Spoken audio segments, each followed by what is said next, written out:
What is up? Back here with another YouTube video, and in case you cannot tell by the title below, this one will be a video where I share my thoughts on who got drafted where for the Monday Night Raw edition of the WWE 2024 draft, whatever's in the title down below.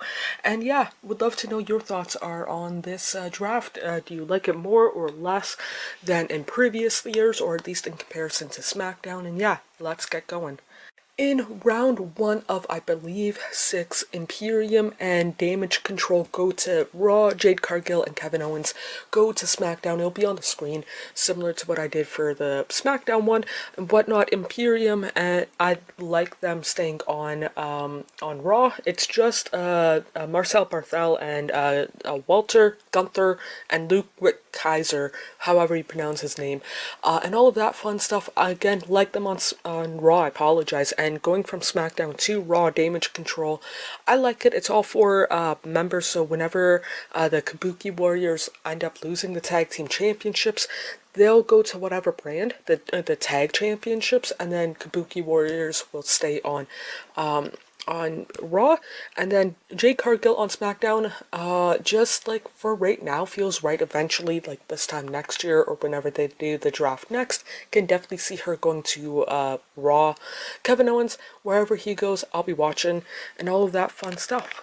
Round 2, you have CM Punk and Braun Strowman going to Raw, and then the Pride, which is B-Fab, Bobby Lashley and the Street Profits, along with Tiffany Stratton going to SmackDown. Tiffany Stratton, similar to Jade Cargill, right now I like her on SmackDown. Again, this time next year, see her going to Raw.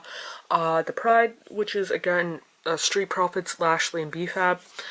Wherever, similar to Kevin Owens, wherever Street Profits go, I'm going to watch. CM Punk to Raw makes sense for myself personally, and I completely forgot that Braun Strowman was still with WWE. I know that he's been out for a year and a half, if I remember right, something like that, because of, I think it was surgery on his neck or his spine, one of the two, I can't remember for sure which one, ended up returning in the same segment, kind of deal, and whatnot, and he looks good physically, that is, with the exception of his hair, but hey, that's just my opinion. Then you got LWO with Carlito and Drew McIntyre going to Raw to kind of kick off round 3, and then Legado del Fantasma and Shinsuke Nakamura going to SmackDown. McIntyre staying on Raw makes sense because CM Punk is on Raw. They've been kind of feuding. Nakamura going to SmackDown. Honestly, at this point in his career, it's whatever for myself personally, but I do like how LWO and Legado del Fantasma have been separated, and no matter how many times I see Rey Mysterio on Raw, it's always going to be weird for myself personally. Don't know for sure about you though.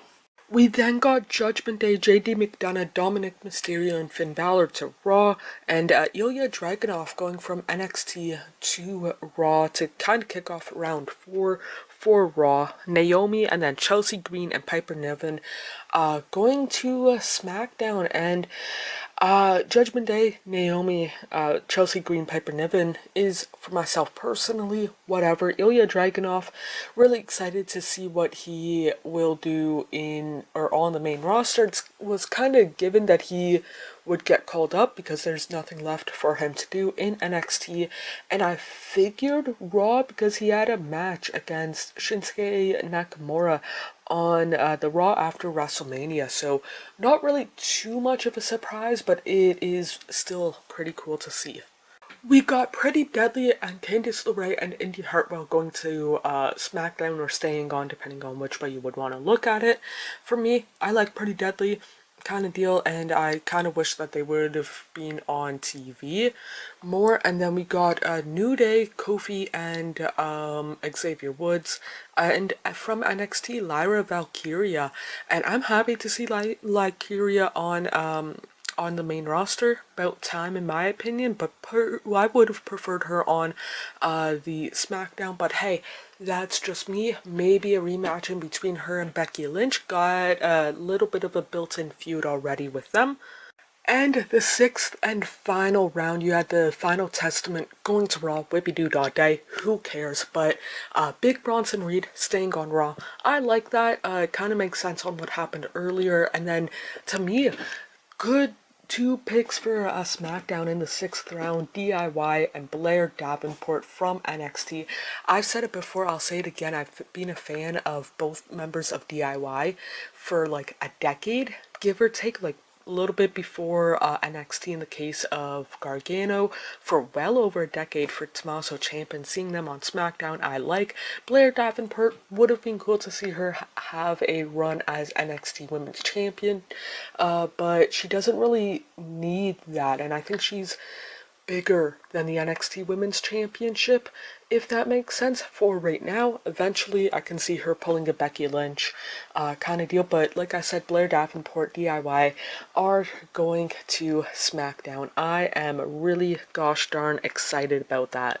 So those are my thoughts on who is moving from what brand to the other, and for myself personally, it's a whatever draft. The only draft that I find entertaining in sports or entertainment is the NHL one, and that's only for round one, and that's because I follow the prospects.